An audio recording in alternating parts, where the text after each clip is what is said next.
I'm seeing the top story is that protesters with pocket constitutions have been removed from Trump rallies. I'm sure you were wondering about that. It's a big story right now with the election. You know, what I find even more interesting than these protesters who were removed with their pocket constitutions. Have you ever read this Constitutions of America, United of the States? What I find more interesting than the protesters being removed because they're waving pocket constitutions around would be as to why, whenever I see Trump rallies on TV, there are thousands and thousands of people at them. Tons of people at the Trump rallies. Tons. Thousands of people. Right? It's either that or it's like, I don't know, maybe like Michael Jackson used to do. Didn't he give everybody like a 20? To come out and like check him out whenever he'd show up somewhere. Like his boy would call ahead like, hey, get all the homeless people together and give them $20 if they stand out there and make like they're Michael Jackson fans. Maybe that's what Trump's doing. It doesn't seem like it.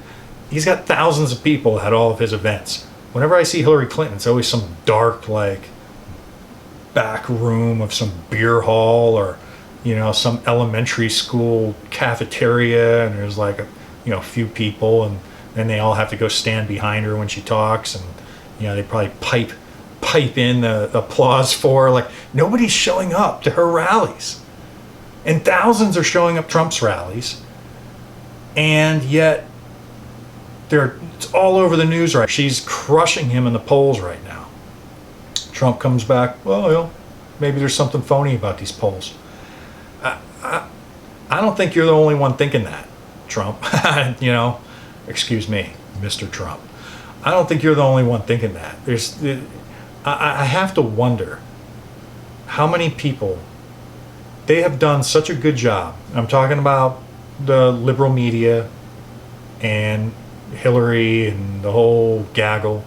They have done such a good job of putting that racist bigot label on Trump that my theory is that you have a lot of people who are onto the media bias, the crooked behavior of Hillary Clinton.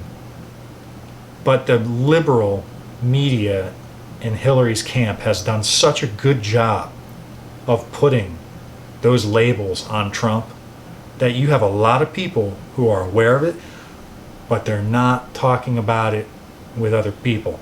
You call them on the phone and you say, well, we'd like to do a political survey right now. This is Quinnipiac polling.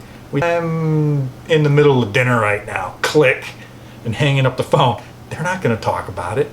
They're not talking about it out with their buddies either, a lot of them. They're not talking about it when they go out to dinner with the in-laws or at work, because they don't want to. Nobody wants to have that label on them. Nobody wants to oh, you're a Trump supporter? You're a Trump supporter, so you're a racist? You don't like women? It's a terrible thing to get labeled with. Nobody wants that label. So it's very, very smart that they pinned that on him so quick. He made it easy in some ways, with this Rosie O'Donnell thing. Hey, the guy hits back when he gets hit. And, I think there were some times where he could have just let it roll off his back. Like, some people aren't worth the time to respond. But the guy hits back, and he hits back hard. Rosie O'Donnell comes at him, says something I can't even remember now. It was something about his hair or something putting him down, and he comes back, Rosie O'Donnell's a fat pig, and so on. Now they're just using that over and over and over again. Rosie O'Donnell represents all women now. It's not just between Rosie and Trump. Rosie is all women. Yo, get some at my website, scottrude.com, and follow me on Instagram, Twitter, and of course, Facebook. All right, I'm out. Later days.